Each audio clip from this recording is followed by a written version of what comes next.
Ce mec sort de prison aujourd'hui. Il saute partout de joie et crie qu'il va être milliardaire dans pas longtemps. Les nouveaux détenus le regardent avec des yeux ronds. Il se demande si la prison lui a grillé le cerveau. La seconde d'après, il s'étale de tout son long par terre. 2 ans plus tôt, Miles était le roi des voleurs. Avec 2 complices, il avait dérobé des diamants à plus d'1 milliard. Sauf que son associé Dirk a voulu tout garder pour lui. Il liquide un des complices d'une balle. Mais le coup de feu attire une vague de flics. Miles se faufile en panique dans un immeuble en construction. Il rentre dans la gaine de ventilation et colle les diamants avec du ruban adhésif sur la paroi. Peu après, il se fait arrêter. En partant, Miles note mentalement l'emplacement exact. 2 ans plus tard, les surprises s'enchaînent. Sa femme s'est remariée avec quelqu'un d'autre. Et l'immeuble est devenu un commissariat de police. Miles tape du pied devant le commissariat hors de lui. Il demande à une vieille dame de 80 ans qui passe.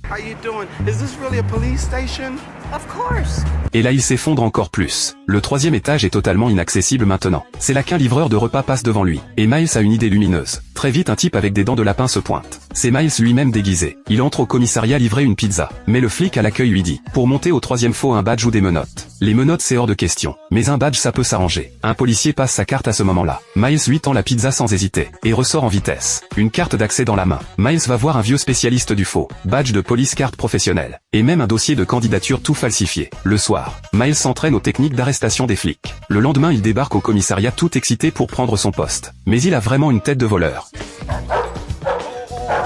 Il réussit quand même à se glisser dans l'ascenseur, et arrive à l'endroit où il avait planqué les diamants. Sauf que c'est toujours les toilettes des femmes. Pas le temps de tergiverser, il passe à l'action. C'est là qu'un fugitif débarque en essayant de s'évader. Miles croit que sa couverture est grillée. Il balance un coup de pied, et assomme le fugitif par accident. Quand les autres flics rappliquent, le commissaire remarque la gaine de ventilation ouverte en haut. Miles explique que le fugitif essayait de fuir par là. Le commissaire lui demande qui il est. Miles dit qu'il est le nouveau, et sort son faux badge pour prouver. Le commissaire regarde le CV impressionnant, et lui confie direct une affaire de vol à résoudre, avec l'agent stagiaire Carson pour l'assister. Les deux arrivent sur la scène du vol. Le patron prétend avoir perdu une tonne de pneus, mais Miles repère la faille directe. Des pneus bon marché, personne va les voler. Après avoir bien observé les lieux, il cible une remorque de camion. Il l'ouvre avec un fil de fer en 2 secondes. Les pneus soi-disant volés sont là-dedans. Le patron voulait juste toucher l'assurance. Carson le regarde avec des étoiles dans les yeux. Sur le chemin, il entre dans une supérette acheter un truc, et tombe en plein braquage. Miles veut pas se mêler de ça, mais le patron sort un flingue et affronte le braqueur. Miles en profite pour pointer une arme sur le braqueur. Il se retourne et reste pétrifié. Le braqueur, c'est Dirk, son ancien complice du vol de diamants. Dirk voit Miles et comprend pas ce qui se passe. L'agent Carson rapplique au même moment. Miles fait discrètement signe à Dirk de se barrer. Sauf que Dirk court se retrouver dans une impasse.